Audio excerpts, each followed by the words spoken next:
Fala, sexto ano, tudo bem com vocês? Espero que todos estejam bem em casa, tá? Vamos à nossa videoaula de hoje, tá legal? Que é do percurso 25, tá? É o capítulo 25 do livro de vocês, tá?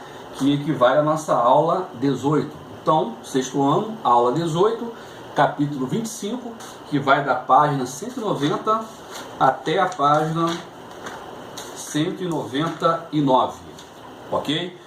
O capítulo 25 tem como título, né, a agricultura, tá?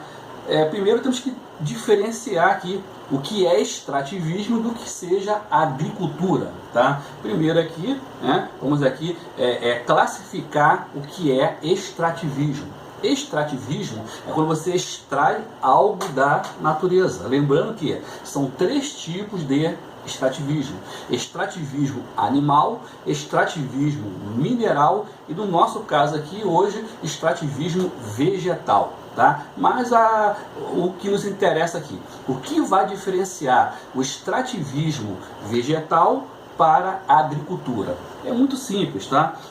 O extrativismo vegetal corresponde a um conjunto de atividades por meio dos quais o ser humano ele extrai alguma coisa da natureza onde ele não participou do processo produtivo.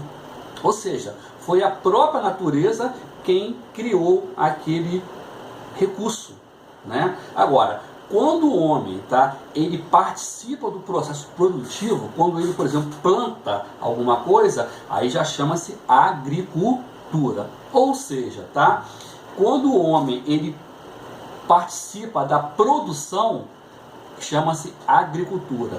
Quando não tem a participação humana na produção, tá, daquele recurso natural, aí chama-se extrativismo. Beleza aí? Então, quando o homem ele extrai alguma coisa da natureza, tem que saber aquela árvore do qual ele extraiu aquele recurso, uma fruta, por exemplo. Foi o homem que plantou aquela árvore ou aquela árvore nasceu ali sozinha por conta da natureza?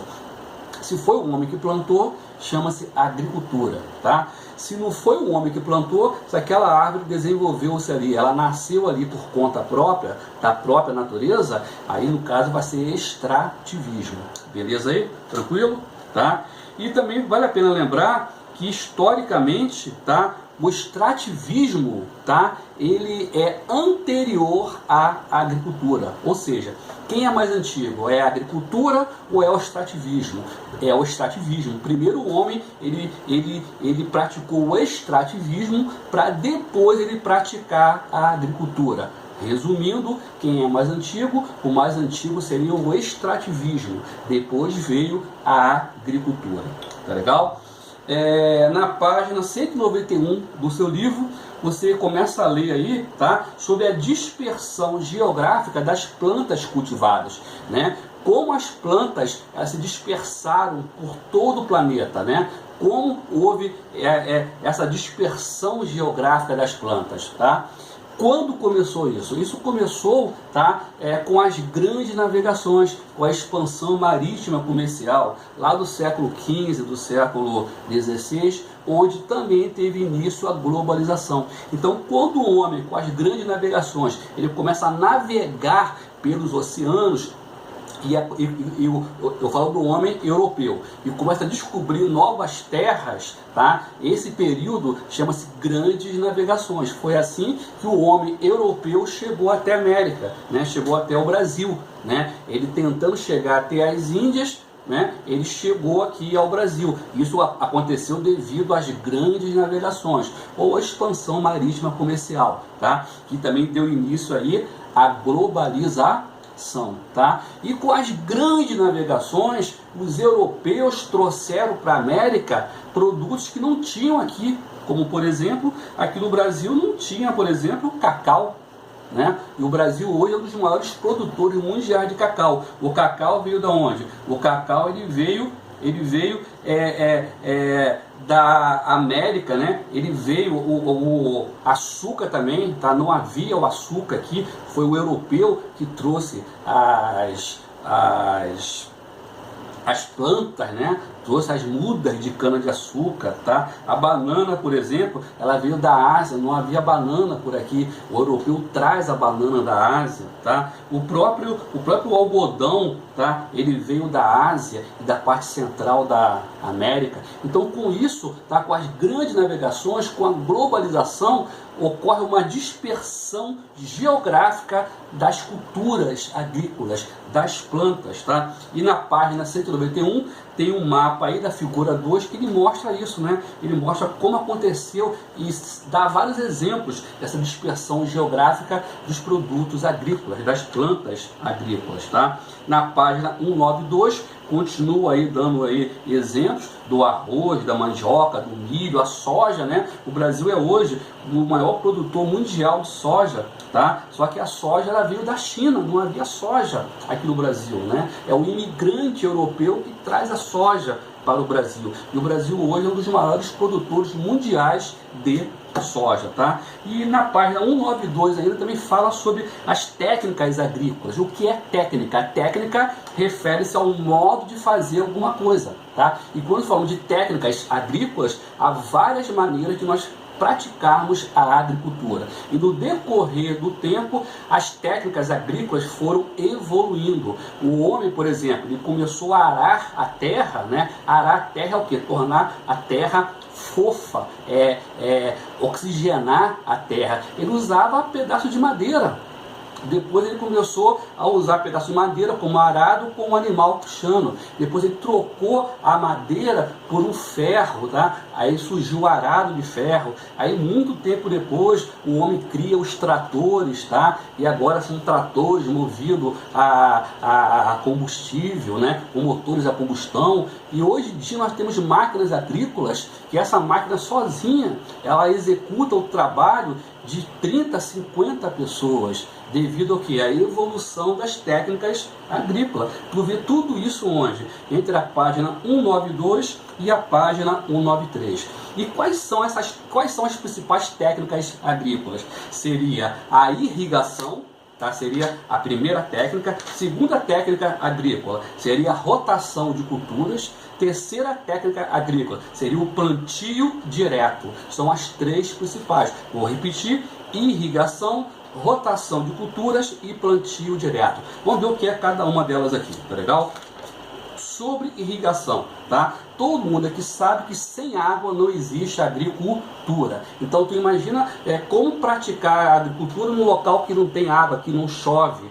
Tem que trazer água de um local que tem, né? Então a irrigação ela corresponde ao conjunto de técnicas, tá? E equipamentos utilizados com o objetivo de suprir a necessidade, tá? De água para o cultivo, ou seja, trazer água de outro local.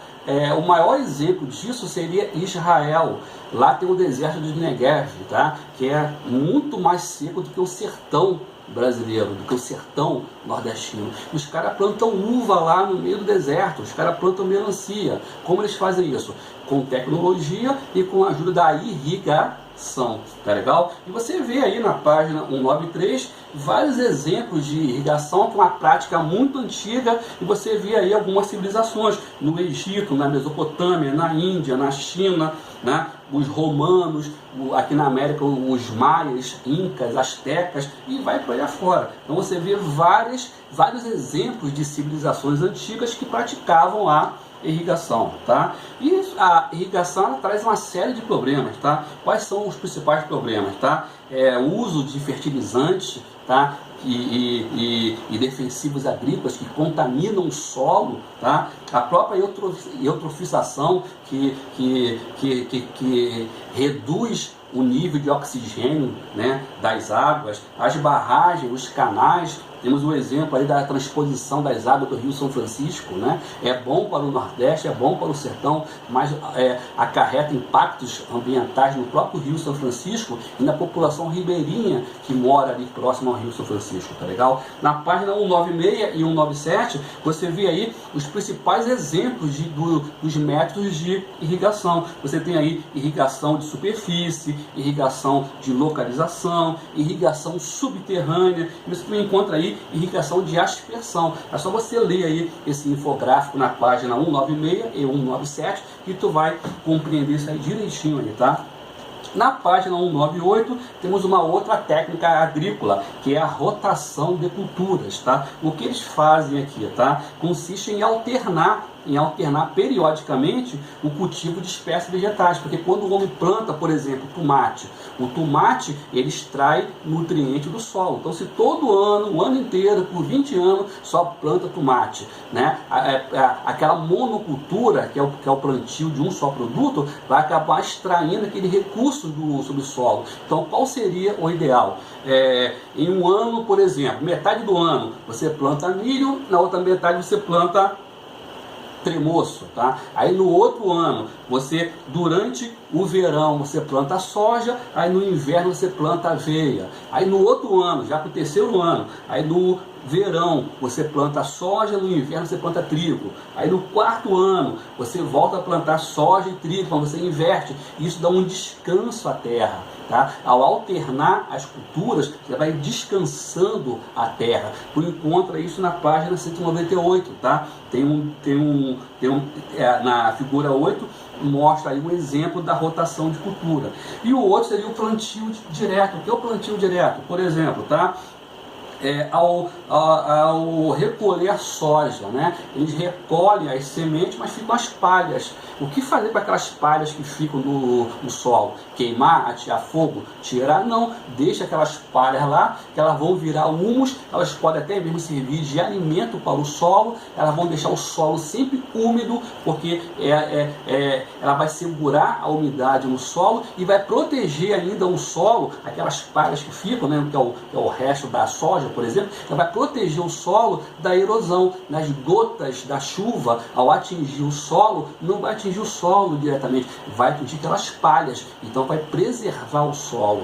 Tá legal isso? E vai aí, então, não permitir que ocorra a erosão. Então eu falei aqui das principais técnicas agrícolas: irrigação, rotação de culturas, tá? Plantio direto, e existem aí outras evoluções aí. Você, por exemplo, nós temos aqui os tratores, que já falei aqui de alguns, tá? Tem semente geneticamente modificada, que são as plantas transgênicas, né? Nós temos a biotecnologia, tá? Que é a ciência aí responsável aí por aumentar a produção agrícola. Temos até drones, né? O uso de drones que sobrevoam toda aquela região e faz um estudo ali, mapeia aquela região. Então tudo isso colabora para um avanço, para um aumento da produção agrícola. E o Brasil, o nosso país, temos esse orgulho. O Brasil é uma das maiores potências agrícolas do mundo, tá? Nós exportamos aí para o mundo inteiro soja, cacau, café, produzimos muita cana de açúcar e outras coisas a mais, tá? Então o Brasil, dentro daquela cultura tropical, nós somos uma potência agrícola, beleza? Na nossa aula online eu vou ser mais abrangente aqui e vou tirar dúvida de vocês, tá legal? Um abraço em vocês, se cuidem, tá? Usem máscara, lavem as mãos, tá? Usem álcool gel, higienizem as mãos, se cuidem, tá? E nós nos veremos em breve. Um abraço em vocês, fiquem com Deus, até em breve.